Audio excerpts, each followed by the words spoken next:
Hello everyone, welcome to the Guruji channel. Chapter number 3 विद्युत धारा।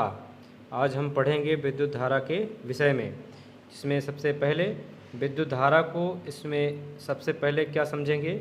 अध्याय 1 में सभी आवेशों को चाहे वह स्वतंत्र हों अथवा परिबद्ध विरामावस्था में माना गया था, अर्थात स्थिर अवस्था में माना गया था। किस प्रकार से, जैसे कि कहा गया कि एक धनात्मक आवेश है और दूसरा ऋणात्मक आवेश है, तो दोनों के बीच में एक विद्युत क्षेत्र स्थापित होता है। और विद्युत क्षेत्र जहाँ पर स्थापित होता है वहाँ पर बताया गया कि विद्युत बल स्थापित होता है, और जहाँ पर विद्युत बल स्थापित होता है वहाँ पर कुछ कार्य होता है, और कार्य के स्थान पर वहाँ पर कुछ न कुछ विभव उत्पन्न होता है।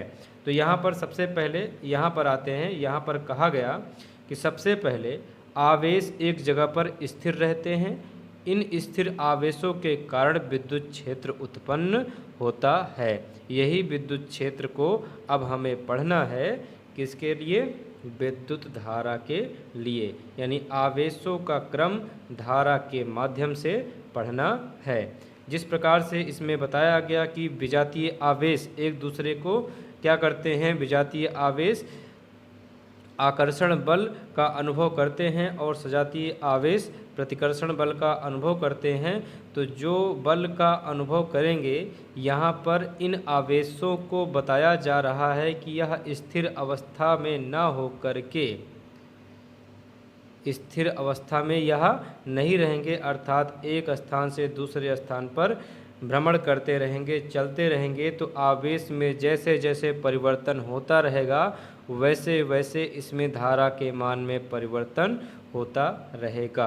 आप विद्युत धारा का दैनिक जीवन में दो प्रकार से उपयोग में देखते हैं। एक तो अपरिवर्ती विद्युत धारा रहती है और दूसरा परिवर्ती विद्युत धारा रहती है। तो अपरिवर्ती धारा को जोड़ा जाता है या देखा जाता है स्थिर वैद्युत आवेशों के क्रम में, और परिवर्ती विद्युत धारा को देखा जाता है अस्थिर वैद्युत धारा के क्रम में। अर्थात आप सौर सेल का उपयोग करते होंगे, या सीधे सीधे बताते हैं टॉर्च का उपयोग करते होंगे। तो टॉर्च में सेल के द्वारा जब आवेश के माध्यम से विद्युत धारा को उत्पन्न किया जाता है तो वह होती है अपरिवर्ती धारा, क्योंकि टॉर्च के सेल में जितना आवेश या जितना मटेरियल रखा जाएगा आवेशित होने के लिए, उसमें उतनी ही धारा उत्पन्न हो सकती है, उससे अत्यधिक धारा उत्पन्न नहीं हो सकती है।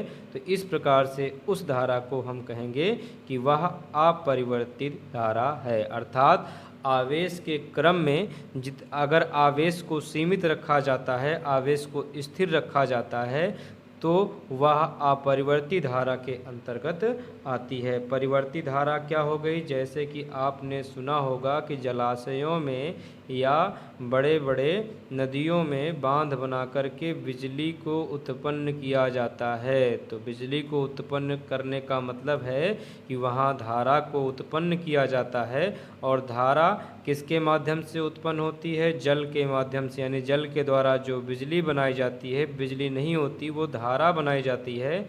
वह धारा जल पर निर्भर करती है कि जल कितना है। तो इस यह परिवर्ती धारा है। यहाँ पर हम धारा के मान को बढ़ा भी सकते हैं और घटा भी सकते हैं आवश्यकता अनुसार। तो इस प्रकार की कुछ धाराओं को हम परिवर्ती धारा कह सकते हैं। जैसे कि आकाश में विभिन्न प्रकार के कण भ्रमण करते रहते हैं, एक स्थान से दूसरे स्थान तक अनंत की ओर गति करते रहते हैं। तो कुछ धनावेश होते हैं, कुछ ऋणावेश होते हैं, कुछ इलेक्ट्रॉन पर आवेश होते हैं, कुछ प्रोटॉन पर आवेश होते हैं, कुछ आकर्षण करते हैं, कुछ प्रतिकर्षण करते हैं, कुछ विस्फोट करते हैं।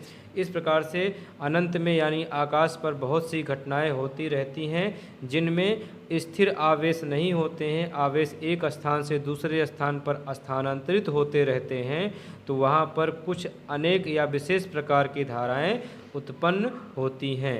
तो हम दैनिक जीवन में बहुत सी युक्तियों में आवेश को उसी प्रकार से प्रवाहित होते देखते हैं। अर्थात अभी तक के विषय में, अभी तक की चर्चा में आपने एक चीज़ नोटिस किया होगा कि जो धारा उत्पन्न होती है वह आवेशों के माध्यम से ही उत्पन्न होती है। तो यहाँ पर यह कहा जा रहा है कि प्रवाहित होते हुए देखा। जिस प्रकार नदियों में जल प्रवाहित होता रहता है तो जल के प्रवाह होने को हमने पहले से ही बता दिया। तो इस अध्ययन में हम टॉर्च तथा सेल से चलने वाली घड़ी इस प्रकार की युक्तियों के कुछ उदाहरण हैं कि उसमें हम धारा के मान को या धारा को परिभाषित कर सकते हैं आवेश के माध्यम से। इस अध्ययन में हम अपरिवर्तित तथा अस्थायी विद्युत धारा से संबंधित कुछ मूल नियमों का अध्ययन करेंगे। यानी अब हम विद्युत धारा को जो है अच्छी तरीके से पढ़ेंगे कि हम विद्युत धारा के विषय में तो जान गए कि आवेशों के माध्यम से ही धारा का प्रवाह होता है, लेकिन यह अपरिवर्ती अथवा अस्थायी विद्युत धारा किस प्रकार से, कैसे और कहाँ पर उत्पन्न होती है, कारण क्या है, निवारण क्या है, तो हमें वह जानकारी प्राप्त करनी है। जैसे कि सबसे पहले हेडिंग ही है विद्युत धारा। तो इसमें कहा जा रहा है कि आवेश के प्रवाह के लंबवत एक लघु क्षेत्रफल की कल्पना कीजिए। तो ये देखिए आवेश प्रवाहित हो रहा है एक लघु क्षेत्रफल अर्थात स्मॉल ए या कैपिटल ए ले लेते हैं। कैपिटल ए ही क्षेत्रफल को व्यक्त किया जाता है तो कैपिटल ए ही लेंगे। एक लघु क्षेत्रफल की कल्पना कीजिए। इस क्षेत्र से होकर धनात्मक और ऋणात्मक दोनों ही प्रकार के आवेश अग्र तथा पश्च दिशा में प्रवाहित हो सकते हैं। अगर हम यहाँ पर एक क्षेत्रफल रखें तो यह इस क्षेत्रफल में धनात्मक और ऋणात्मक आवेश दोनों ही प्रकार के यहाँ पर प्रवाहित हो सकते हैं। तो धनात्मक आवेश अंदर की ओर दिखाई जाएंगे और बाहर की ओर जो निकलेंगे वह ऋणात्मक आवेश होंगे, क्योंकि हमने इसके पहले पढ़ा हुआ है कि अगर धनात्मक आवेश होता है तो वो कहाँ जाता है, ऋणात्मक आवेश की ओर जाता है। तो धनात्मक आवेश के हमेशा तीर का निशान बाहर की ओर होता है और ऋणात्मक निशान हमेशा तीर के अंदर किया जाता है। यह धनात्मक अनंत की ओर जाता है और ऋणात्मक अनंत से ऋणात्मक आवेश की ओर लेकर के आता है। तो इस प्रकार से यहाँ की कुछ घटनाएं घटित होंगी। तो इसमें ये कहा जा रहा है कि आवेश चाहे धनात्मक हो या ऋणात्मक हो, अग्र दिशा में हो या पश्च दिशा में हो, उसमें आवेश का प्रवाह संभव होता है। अब इसके बाद यहाँ पर क्या कहा जा रहा है कि मान लेते हैं कि मान लीजिए किसी अंतराल, काल अंतराल यानी कि समय टी पर इस क्षेत्र में प्रवाहित होने वाला नेट अग्रगामी धनावेश यानी आगे की ओर अग्र दिशा में Q है। अब इसी प्रकार मान लीजिए कि इसी क्षेत्र में प्रवाहित होने वाला नेट अग्रगामी आवेश -Q है, यानी Q माइनस यहाँ पर लिखा गया, इसका मतलब आवेश ऋणावेश है। तब इस काल अंतराल T में इस क्षेत्र से प्रवाहित होने वाला नेट आवेश Q = Q प्लस जो कि पहले धनात्मक आवेश रखा गया माइनस Q माइनस जो कि ऋणात्मक आवेश रखा गया अस्थायी धारा के लिए, यह T के अनुक्रमानुपाती है। अर्थात आवेश अगर प्रवाहित किया जाए तो उसमें प्रवाह के समय अग्रदिशिक हो या पश्च दिशिक हो, उसमें कुछ न कुछ समय लगेगा। तो जितना समय लगेगा यानी कि आवेश समय के क्या है, अनुक्रमानुपाती है। Q is always proportional T, यानी आवेश हमेशा समय के लिए क्या होता है, धारा के अनुक्रमानुपाती होता है। तो इस अस्थायी धारा के लिए T क्या होता है, अनुक्रमानुपाती होता है। तो यहाँ पर I इज प्रोपोर्शनल T भी लिख सकते हैं। वैसे तो I अभी प्राप्त किया जाएगा, अभी हम आवेश के माध्यम से ही पढ़ रहे हैं, तो आवेश के माध्यम से ही पढ़ेंगे। तो यहाँ पर आवेश को कुछ प्रकरण में परिभाषित किया गया है, उसे हम देखते हैं। तो यहाँ पर क्या कहा गया कि I is equal to Q/T। तो I is equal to Q/T किस प्रकार से होगा, सबसे पहले यही देखा जाएगा। तो यहाँ पर हेडिंग लिखेंगे विद्युत धारा, और धारा को व्यक्त किया जाता है कैपिटल I से। अब इसके बाद हम विद्युत धारा के क्रम को देखेंगे।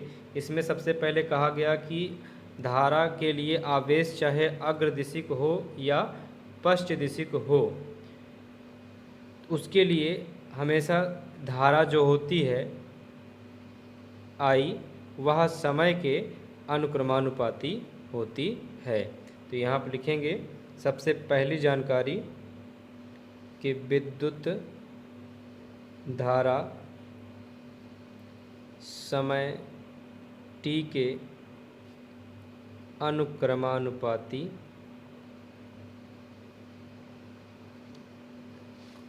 होती है। और उसके बाद I is equal to Q upon T को हमें परिभाषित करना है, जिसके माध्यम से हमें विद्युत धारा की परिभाषा मिलेगी। देखिए, जो बटे में होता है उसे एकांक कहा जाता है। टी का मतलब क्या है? समय। और क्यू क्या है? आवेश। आवेश हमें दो प्रकार के देखने को मिले, एक क्यू प्लस जो कि अग्रगामी कहा जाएगा या अग्रदिशिक कहा जाएगा या अग्र दिशा में चलने वाला कहा जाएगा, और दूसरा क्यू माइनस जो कि पश्च दिशा में चलने वाला कहा जाएगा। तो यदि संख्या ऋणात्मक आती है दोनों को घटाने पर, दो आवेश रहेंगे, दोनों को घटाने पर संख्या ऋणात्मक आती है तो वह पश्च दिशा में रहेगा। अगर धनात्मक आती है तो यहाँ पर हमें जो मान मिलेगा वह अग्रदिशिक होगा। तो देखिए, टी क्या होता है? एकांक, यानी बटे में जो रहे उसे परिभाषित करने के लिए एकांक होता है। तो टी होता है समय। एकांक समय में उपस्थित आवेश की मात्रा को या प्रवाहित आवेश की मात्रा को, आवेश को जितना ज़्यादा किसी क्षेत्रफल के लिए कल्पना की गई कि माना एक क्षेत्रफल अवयव ए है, अगर इस पर आवेश को प्रवाहित किया जाए तो टी समय में इसमें धारा उत्पन्न होती है। तो कहा गया कि जो आई है, जो धारा है, वो समय के क्या है? अनुक्रमानुपाती है। तो देखिए, टी का मतलब है समय और जो बटे में रहता है उसे कहते हैं एकांक। तो अगर इसकी परिभाषा बनानी है तो हम लिखेंगे एकांक समय में, यानी कि टी में, एकांक समय में। अब इसके ऊपर क्या है? आवेश। आवेश को क्या किया जा रहा है? प्रवाहित। तो प्रवाहित आवेश की मात्रा को या प्रवाहित आवेश की मात्रा को विद्युत धारा कहते हैं। तो ये इज इक्वल टू किसके है? आई के है। तो हम आई से किसको परिभाषित करेंगे? आई को धारा से परिभाषित करेंगे, तो मात्रा को विद्युत धारा कहते हैं। वेरी सिंपल हो जाती है इसकी डिफिनीसन। और इसके बाद अगर लाइन बढ़ाना चाहें तो बढ़ा सकते हैं। इसे आई से व्यक्त या प्रदर्शित करते हैं। तो फिजिक्स में सबसे ज़्यादा ज़रूरी होता है फिगर को समझना और उसी फिगर के माध्यम से कुछ लिखना, या कोई ऐसा फार्मूला मिल जाए जिससे हम उसको अपने आप से परिभाषित करें। और धारा का मात्रक होता है एम्पियर। लिखेंगे धारा या विद्युत धारा आई का मात्रक एम्पियर होता है।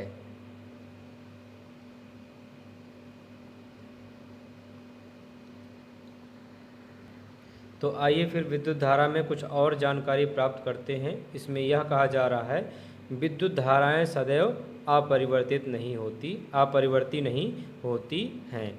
यानी यहाँ पर यह बताया जा रहा है कि ये परिवर्तन के कुछ कण इसमें संभव हो सकते हैं। जैसे यहाँ पर कहा गया कि माना किसी समय या काल अंतराल डेल्टा टी, यानी कि अत्यंत सूक्ष्म समय अंतराल है, अर्थात टी तथा डेल्टा टी तथा टी प्लस डेल टी के बीच किसी चालक की अनुप्रस्थ काट से प्रवाहित होने वाला नेट आवेश डेल क्यू है, तब काल टी पर चालक के इस अनुप्रस्थ काट से प्रवाहित विद्युत धारा डेल क्यू या डेल टी के अनुपात के मान के रूप में इस प्रकार परिभाषित किया जाता है। जैसे कि यहाँ पर दिखाया गया कि I is equal to Q upon T. तो अगर Q के स्थान पर आवेश डेल्टा Q लिया जाए और T के स्थान पर आवेश डेल टी यानी डेल्टा टी लिया जाए, तो यहाँ पर इसकी समय जो होती है, समय अंतराल डेल्टा टी की सीमा शून्य की ओर प्रवृत्त है। डेल्टा टी हमेशा शून्य ही होता है। तो I से यहाँ पर बन जाएगा समय अंतराल आई टी के लिए, यानी आई हमेशा टी के अनुक्रमानुपाती होता है। तो टी समय के लिए आई में प्रवाहित जो धारा होगी वो limit del T tends to 0, शून्य की ओर प्रवृत्ति होगी, यानी टी हमेशा अत्यंत सूक्ष्म समय के लिए लिया जाता है या समय की शुरुआत हमेशा 0 से होती है। तो यहाँ पर क्यू के स्थान पर हमें डेल्टा क्यू कर देना है किसी सूक्ष्मतम आवेश के लिए, और टी के स्थान पर डेल टी कर देना है। तो यह किसी क्षण समय अंतराल आई टी के लिए प्रवाहित धारा के लिए व्यंजक होता है। I T is equal to limit delta T tends to 0 del Q upon del T. तो अगर हम ये डेल्टा लिमिट हटाते हैं, डेल्टा हटाते हैं, तो I is equal to Q upon T बचता है, या उसे स्मॉल क्यू से व्यक्त करें या कैपिटल क्यू से, कुल मिला के क्यू व्यक्त किया जाता है आवेश के लिए, और आई यानी धारा का मात्रक होता है एम्पियर। और इसमें नेक्स्ट हेडिंग है चालक में विद्युत धारा। तो चालक में विद्युत धारा आप सभी पहले पढ़ेंगे, अच्छे से पढ़ के आइएगा, तो हम इसको और अच्छे से समझाएंगे और इसका नोट्स देंगे। तो चालक में विद्युत धारा पढ़ेंगे नेक्स्ट वीडियो में, और नेक्स्ट वीडियो के लिए आप इसे ज़रूर पढ़िए और चैनल को लाइक कीजिए, शेयर कीजिए और कमेंट ज़रूर करिए कि विद्युत धारा हेडिंग समझ में आई या नहीं आई। Thanks for watching the video.